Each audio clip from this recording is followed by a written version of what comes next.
Zach, are you excited to be leaving Detroit, or will you only be excited if the Guardians win tonight? There's no answer I can give here that's going to not piss some people off. Yep. Yeah. I'm looking forward to getting back to Cleveland one way or another. How about that? That's right. And that's the latest edition. Here we go. The ultimate Cleveland Guardians.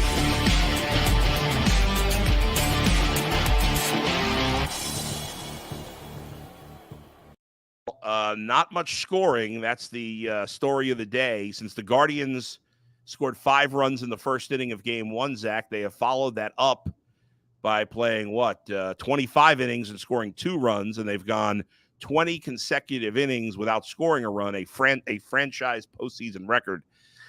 We were hoping the Guardians would set some franchise postseason records, just good ones, not bad ones.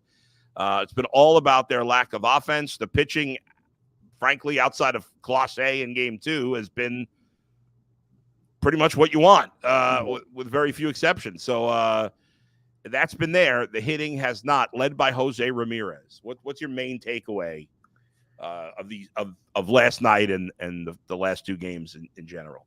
Yeah, I think there's a lot we can nitpick. Alex Cobb was a little shaky. Yeah. And they were playing from behind. And the decisions to pinch hit were it looked like AJ Hinch outmanaged Stephen Vogt in Game 3. And we can nitpick to death the pinch hitting decisions, the lineup construction, everything you want. The bottom line is they haven't scored since the 6th inning of Game 1. They've scored in 2 of 26 innings in which they've had an at-bat. So they got a hit. And, in the clubhouse after the game, I think hitters were lamenting the fact that they didn't get a big hit, that they had opportunities, they had guys on base. But, it's going back to what we saw 2 years ago, which was they have to string together, 3-4 hits and a walk to do some damage. And it's a tough way to play. That's how the Tigers got it done on Wednesday, but they also shut out the Guardians, so it makes it easier. You if you're not going to get the big home run, like the Lane Thomas home run in Game 1 was the death knell. I mean, they could cruise to victory after that. They could exhale.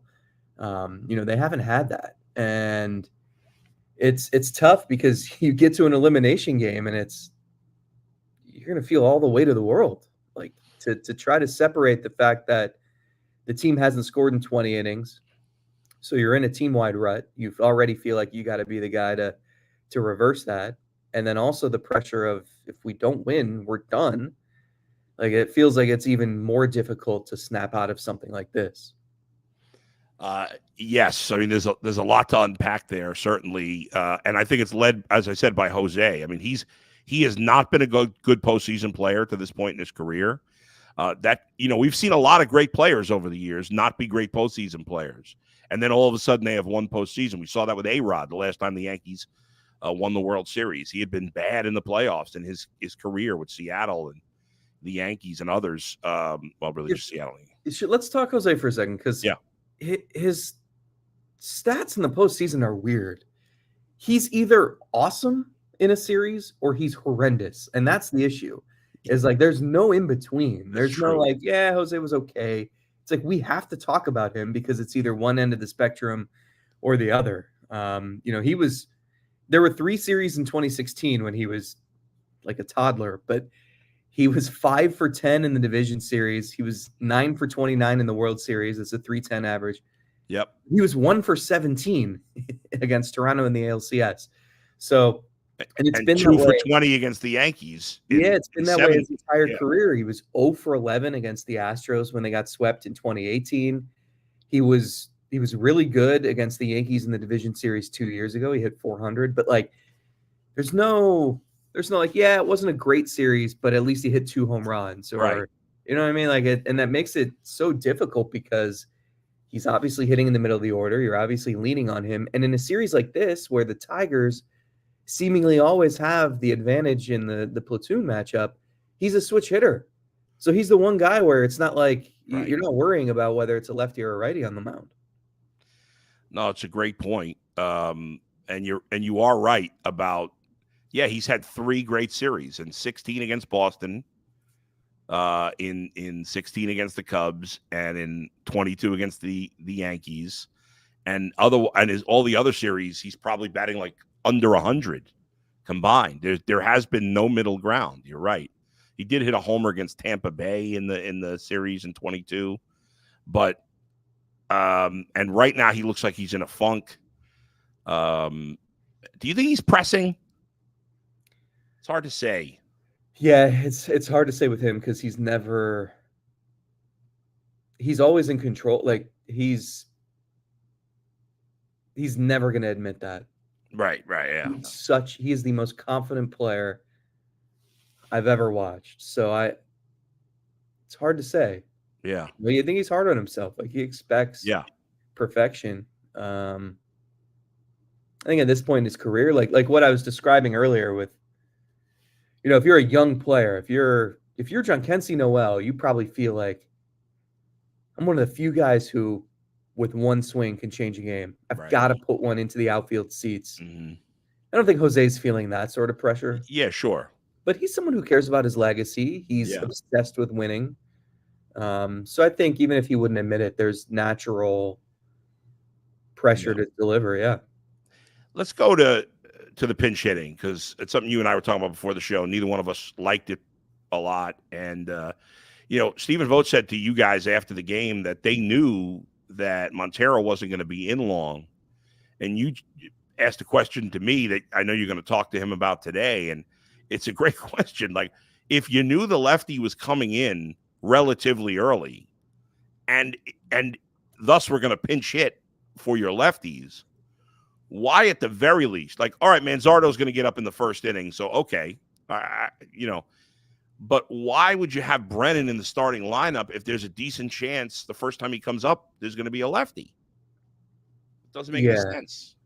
So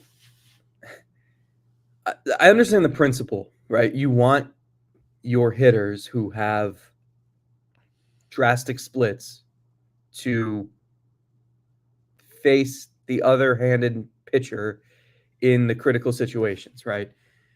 But when you map it out, you have to take your shot at some point. And they thought that it was worth taking your shot in the second inning there with Noel against the lefty. The problem is it's all the things that affects later on. Right. It's not just like the reason you don't take your shot in the second inning is because then you're stuck with Noel the rest of the game. And you don't have Brennan to deploy against a tough righty in the eighth inning or whatever. And with Manzardo and Fry, Manzardo gets the one at bat. It was not high leverage. It was with nobody on base with one out in the first inning. He grounds out and that's it. So then you're stuck with Fry the rest of the game. And Fry goes 0 for 3. There was a runner on scoring position in all 3 at bats. Yes, there was. Two of those at bats came against righties because you didn't have any other recourse. So it's either got to be. There's a few points here. One, you either have to arrange your lineup differently from the get-go so that you're not forced into this situation. And two, it's more so a referendum on the lineup itself. They need better hitters. They need more hitters who can hit both lefties and righties. That's the issue. Because you shouldn't be able to be played like this where AJ Hinch got exactly what he wanted. They used 6 pitchers. They went righty, lefty, righty, lefty, righty, lefty. Yeah. And they deployed them at the perfect time. And Hinch even said, he's like, after the game, he said, this isn't scripted. We can't possibly know exactly how this is going to play out. But it went almost perfectly. He said that. And it's because the Guardians played right into their hands. They did. But to me, it felt like a panic move making those decisions early.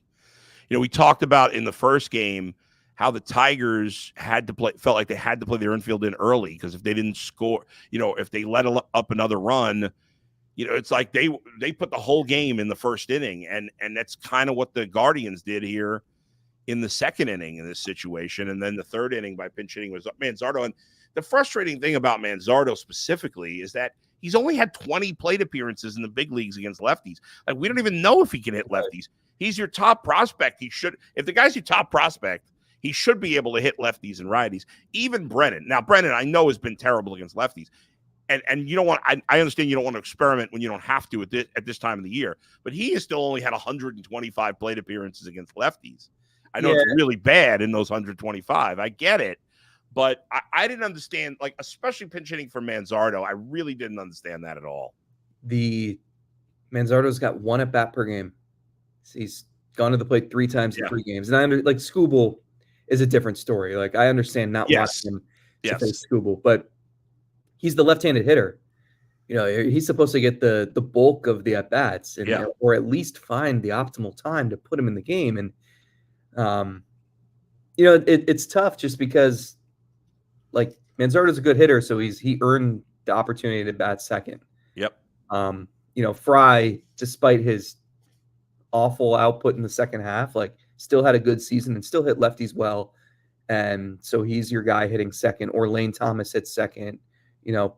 The problem is, like, this feels like it would have been simpler if they would just slide up Jose Ramirez to the 2 spot. Because Fry hitting second against a righty is just, Kwan had 3 hits. Rocchio in front of him got on base twice. If it's Jose hitting second, maybe he delivers there. Instead, you've got Fry against a righty, and it's just not a good matchup. Nope. And by the way, like, I know he's great defensively, but Andres Jimenez can't. I mean, he can't hit, period. But he's way worse against lefties. Yeah, he's not even like his OPS was like 567, I think. Yeah, and Andres Jimenez. What I don't understand. Listen, and I think you're like me this way. Like, I'm not a big bunt guy. I'm not a big sacrifice bunt guy. But if you've decided that with first and second nobody out, and you have Jimenez up who's not really can't hit, and you're going to bunt, like, why take it off on the second pitch? I didn't understand that. Get it down. Let's go. Yeah. The problem is, like, there were a couple times, in both games where just like a fly ball would have made the difference in the world. Yeah. Or like doing the little things, right? Getting a bunt down, or just getting runners over, getting the ball in the air, Fry in game 2 instead of grounding into a double play.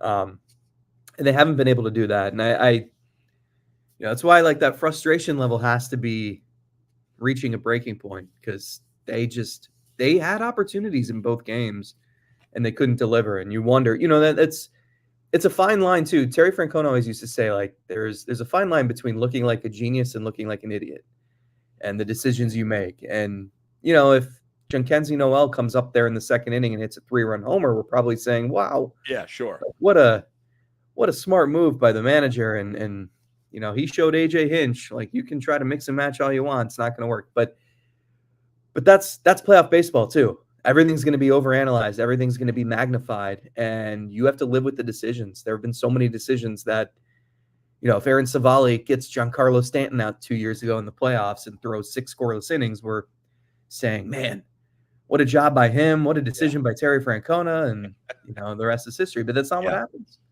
So and you know what?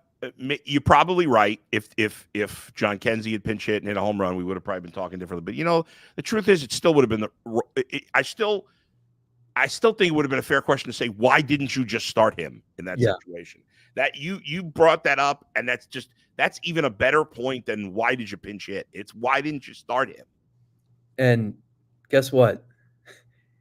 They're going to get the same dose of pitching chaos in game 4. Yes. And so you've got to differentiate between, during 162 games, it's all about the process, because if you believe in the process and you're getting results, you stick with the process to keep getting the results. And that's the key to baseball. Is a hitter, you always hear the cliches, I got to stick with my approach, and I got to try not to do too much, and all those things. And there's truth behind them, because if you get away from what makes you great and you're tinkering with everything, and that's how you get in a long slump, and then you're trying to over tinker, and so you get to a short series in the playoffs.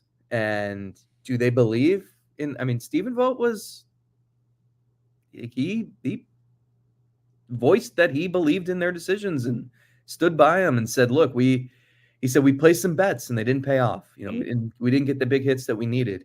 Yeah. So do you run it back? Do you go with the same lineup when you're going to face a handful of Tigers pitchers in game 4? Do you assemble your lineup differently? Do you have the same pinch hitting strategy? Like, it's not like you have a lot of time to digest this and think about it. You gotta go right back at it. I thought none of the Tigers pitchers for these 2 days would face more than 9 batters. I was wrong yesterday. Herder faced 11 batters, so he did face 2.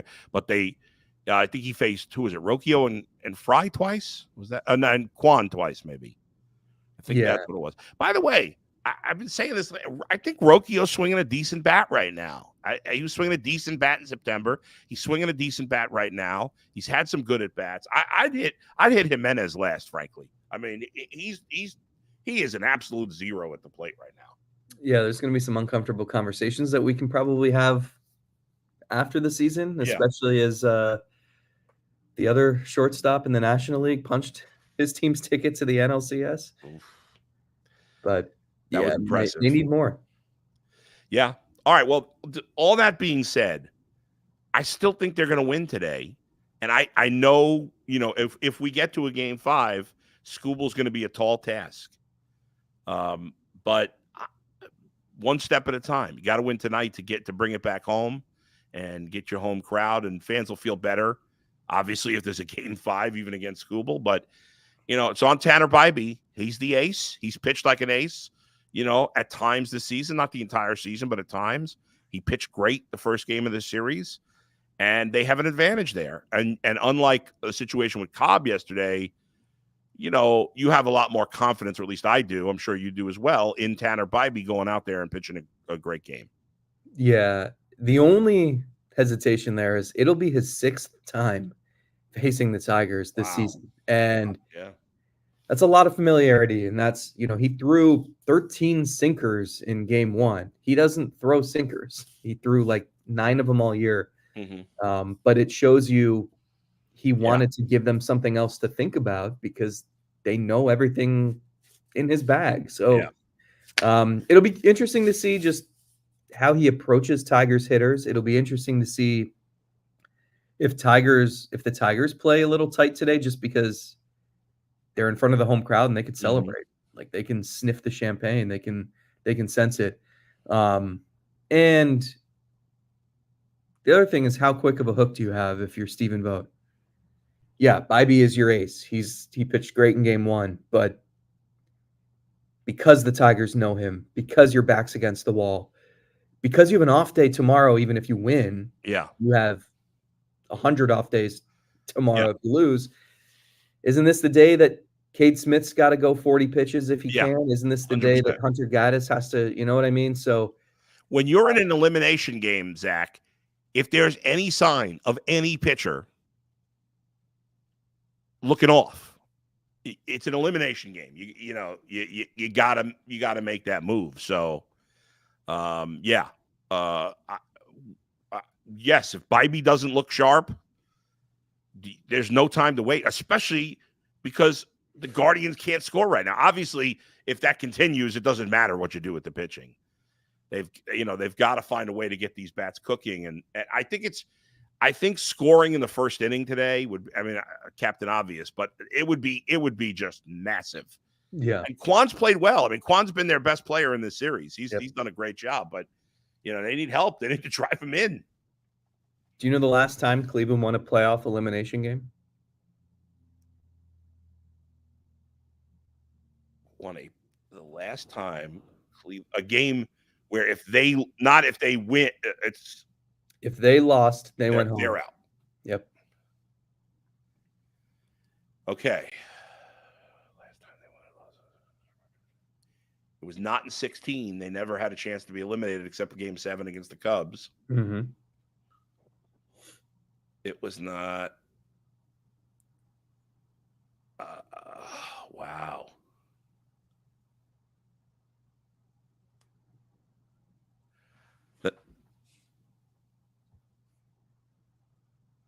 I'm going to say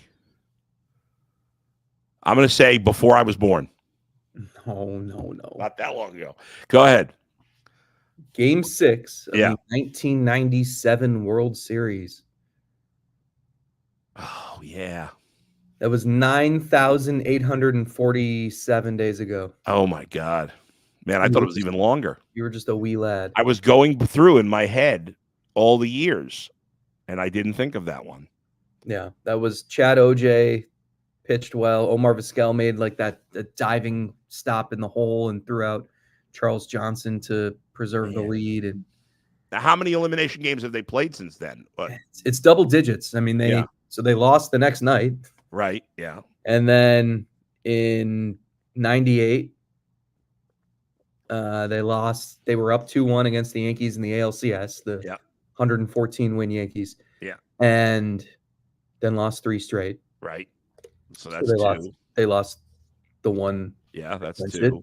The next year, they were up 2-0 against the Red Sox in the division series, and they lost 3 straight. That's 3. 2001, they were up 2-1 against the Mariners in the division series, the 116-win Mariners, and lost 2 straight. That's 4. 2007, they were up 3-1 on the Red Sox in the ALCS, and they lost 3 straight. That's 5. 2013, the wild card game against the Rays, started by Alex 6. Cobb. 2016, World Series, as we know. 7.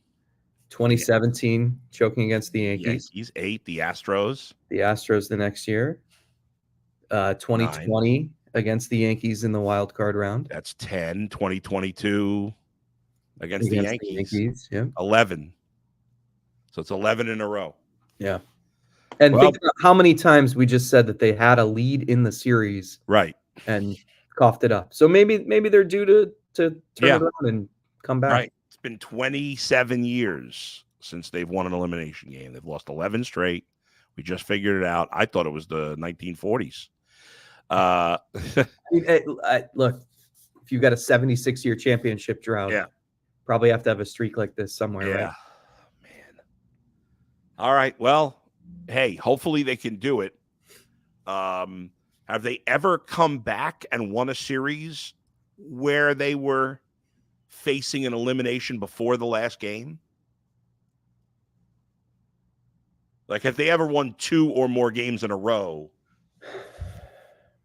in a series they were trailing to win? The 97 division series against the Yankees. Yeah. Because they were down 2-1. Oh, okay. Sandy hit the home run off Rivera to win game 4, and then they won game 5. Okay, so that was it.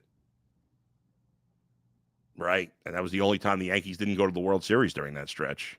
Yeah, but that's about it. I mean, 95, they beat the Mariners in 6. In 2016, the series they won, they weren't down any of those series. No. The Rays in the wild card a couple of years ago, you know. You'd have to dial it back to when games were on old-timey radio. I know. Yeah, they've really only done it once. Yeah. It really is amazing. So we don't, as of this moment, we don't know who's technically starting for Detroit, correct? No, Reese Olson, who gave up the home run to Lane Thomas, and then actually pitched pretty well. He's expected to pitch at some point, right? Probably a few innings. Yeah, but it's going to be the same mixing and matching. And right. One thing that is interesting is the Guardians were pretty aggressive. First of all, they've walked twice in the last 2 games, and one of those was intentional. So they have not been patient at the plate. And their approach was knowing that these Detroit pitchers were only going to be in for short bursts. Like they weren't patient. Like Montero threw 6 pitches in the first inning. Yeah, that was it. So they were aggressive. And the problem is it didn't translate to runs. So you lost. And now all those Tigers pitchers, except probably Herter, are going to be available in game 4. That's true. So you didn't work up their pitch counts enough to really hamstring them. You wonder if he'll start Holton again. Now, Holton obviously got smacked around in the first game, but he pitched well yesterday. You wonder if he starts him again. Like, if they start a lefty reliever, just have the lefty hitters in there. Or, throw. Because Olson's probably going to be the bulk guy anyway. Yeah. Or hit them lower in the lineup. Right, yeah. Or be okay with Manzardo facing a lefty at some point. You know what I mean? Like, you're going to have to deal with it at some point, but you'd rather deal with it early in the game and, be able to use Will Brennan when it makes sense and not just 1 inning of defense. Right. Because right now the Tigers' best relievers are Brisky and Vest. And those guys are both righties. Like, Right. I don't want Fry or John Kenzie Noel hitting against those guys. I'd rather late in the game have Manzardo or Brennan to hit against those guys. And yeah, they may use Brisky earlier, like the 5th or whatever, but those guys will be in strategic spots later in the game because those are his 2 most reliable guys out of the pen. Yeah, and it can't be on like this will become the prevalent talking point if they fail to muster much offense in game 4, but like their lineup just isn't good enough.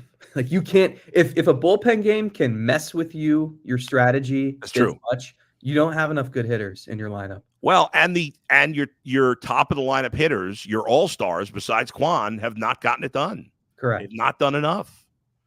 So those guys have to perform. It's a big game for Jose Ramirez, which you don't usually say in baseball. Yeah. No, he's got to get it done. He had his opportunity yesterday. He didn't come through. They need to jump on them again like they did in game 1. And, so there you go. So it's going to be cold, too. I don't know which way the wind will be blowing, but yeah, could be tough to hit one out. Might hurt. Yeah, that's a big ballpark in Detroit. How's the press box food yesterday? Any good? No, in the playoffs they do like boxed lunches via MLB. I went and I got a hot dog with some grilled peppers and onions. Like I wanted the real feel of sure the ballpark. Was it a good dog? Yeah, it was good. So you actually went and mingled with the fans? Oh yeah. Look at you. You're a man. I didn't see a ton of Cleveland fans, and I know it's 3:00 on a Wednesday. So yeah. I'm certainly not critiquing here, but they set a record. It was the largest attendance for a Comerica Park playoff game. I know you. A big thing we haven't really talked about it in this show, but a big thing you do is pictures of uniform of fans wearing jerseys of random players who barely played for the Guardians, and you had Ron Karkovice the other day, which I feel like as a kid. Not as a kid. I mean, as a little older, but like Ron Karkovice was one of those guys that you'd get his baseball card in every pack of baseball cards. Yeah. It was always a Ron Karkovice. But what of I can't remember now. Like of all the jerseys you've seen with the random Guardians/Indians, who is the number 1 ranked at this point? I mean, I know it's an impossible question, but I mean, Karkovice is up there. If I have no recollection of them. Yeah, and it's someone who played within the last 30 years. That's hard to do. I do a top 25 ranking every year, right? And I always think that we're not going to have because I don't do repeats. If you see a Brent Lillibridge in 2019, we're not running back Brent Lillibridge if you see him in 2024, right? So I always think that we're going to just run out of random jerseys, and we never do. It's unbelievable. So I've got a list. I usually unveil the top 25 at some point after the season, and like this year's list is as healthy as ever. I mean, just looking like because you get guys who like Daniel Norris. Do you even remember that he was on the Guardians? Yeah, for like a week, right? Or like Mabrys Valoria, who was on the opening day roster, got 4 at bats. Yeah, but Karkovice didn't ever play for the Indians. Yeah, I mean that's an all timer. Yeah, and then but then you get guys who like played briefly 20 years ago. Like I'm looking at this list. Zach Sorensen was on the 2003 team and stunk for a little bit, and someone has his jersey. Like it's.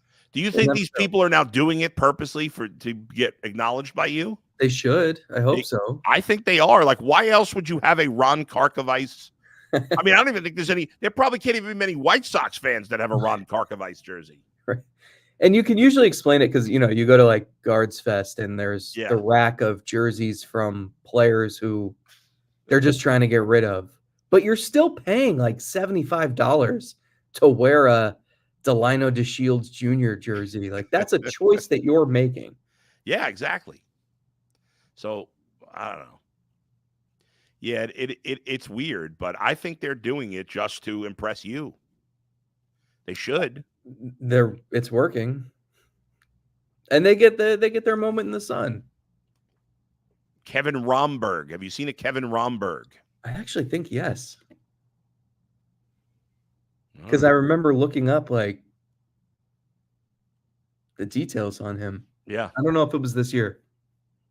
All right. Last played in 1984. All right. Game time today is at 6:08. We'll be back on tomorrow. I'm going to do a post-game show with Bet Rivers as soon as the game is over. And then Zach and I will be on tomorrow, probably at 9 a.m., hopefully talking about heading back to Cleveland for a game 5. It's crazy. There's a lot. It could go one of two ways here. Yeah, man, I do not want this season to end. I know there's part of every beat reporter that wants the season to end because it's tiring being on the road. You don't even have to answer this question. No, I like, honestly, there are some things that I've either written and held or am planning to write. Yeah. That I can't write if they lose. Right. That I would like to see the light of day. Yeah. So as much as my personal life would be thrown into utter chaos. Yeah. Now 3 weeks away from a due date. I want them to win because there's a couple things I want to write still. Yeah. And I think a Guardians Yankees series would be fun, and it would be as much as counting out the Royals. I don't know. Royals have been right there, man. But I know. You know, I don't think there's a lot that separates these 4 teams. Yeah, but, yeah. And by the way, people are one last thing. Yesterday when I was doing post game, I was starting to get the payroll comments. Which, listen, you and I have both criticized the Guardians for their payroll a million times. And we will this winter when we hear the TV revenue excuse. 100%, we will criticize. But now is not the time, especially this series.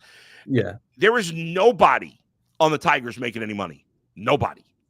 Their highest paid, like their only 2 guys making money are Kenta Maeda, who's not on the roster, and Javi Baez, who's not on the roster. Those are the only 2 guys making significant money. I think their highest paid player is, I think Tarek Skubal's second, making like $2.3 million. Their highest paid player, I don't know. I think they only have 3 guys on the active roster making more than $800,000. Jake Rogers, like $1.2 million. Skubal, and then I'm forgetting who the third guy is. I don't think it's Vierling. I can't remember. But yeah, they have nobody. Their payroll is less than $1 million per player for their active 26. I mean, so I don't want to hear about payroll, especially when 3 of the 4 teams in the American League Final Four are small payroll teams. Yeah, it's just bank that away for. There'll be a day for it, and the same thing with the lineup just not having enough talent. Right.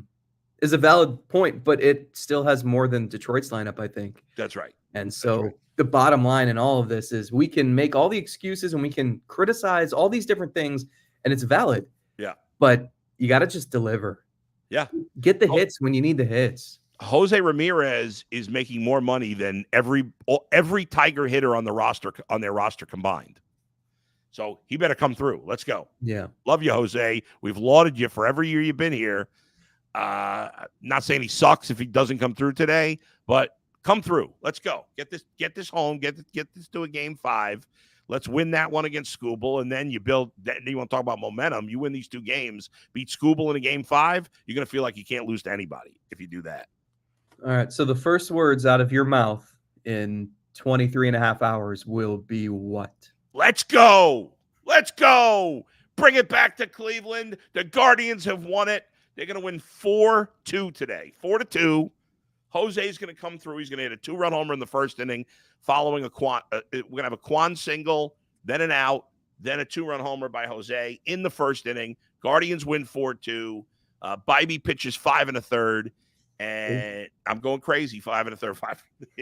That's going crazy these days. 5 1/3. And there you go. And then we go game 5 against Skubal on Saturday, right? We don't know what time Saturday. Either you said 4 or 7.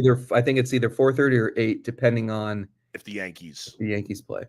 And they're playing. Oh, they're playing today too. So we'll know by tomorrow. So Quan gets on. Is the out by the guy hitting second? Has he been pinch hit for, or is it just? Yeah. Oh gosh, come on, let's go, Guardians, get it done. Thanks everybody for watching. I know there's a lot of comments. We just didn't have time for comments today because we got to get rolling. I apologize for not getting to the comments today. I was supposed to do. Oh, you know what? Let me before we go. Let me do this. Let me talk to you about FanDuel. FanDuel's unbelievable. Use FanDuel for all your gambling needs. You get started with $200 in bonus bets guaranteed when you place your first $5 bet. That's FanDuel.com/UCSS. FanDuel.com/UCSS. Never waste a hunch. Make every moment more with FanDuel, an official sportsbook partner of the NFL. And if you're looking for tickets, go to the Game Time app. Make sure you start using it today. It's the best app for concerts, comedy shows, sporting events, and a whole lot more. Download the Game Time app, create an account, use the code LOCKEDONNFL for $20 off your first purchase. Terms apply. Again, create an account, redeem the code LOCKEDONNFL for $20 off. Download Game Time today. What time is it? It's game time. And game time tonight is at 6:08. Yeah. Right. 6:08. Why? It's just so random with the 08s. I know that the Blue Jays used to do 7-11, right? Oh, I think the White Sox. Was that the White Sox? The Blue Jays do 07, I think. 07, yeah. I don't know what that's all about. I don't know. Oh. Anyway, Zach, all right, enjoy the game tonight. We'll talk to you tomorrow. Remember, I'll do a post game tonight as soon as the show's over, and we'll have the Ultimate Guardian show tomorrow morning. Until then, we'll talk to you next time. Where else but right here on the Ultimate Cleveland Guardian Show.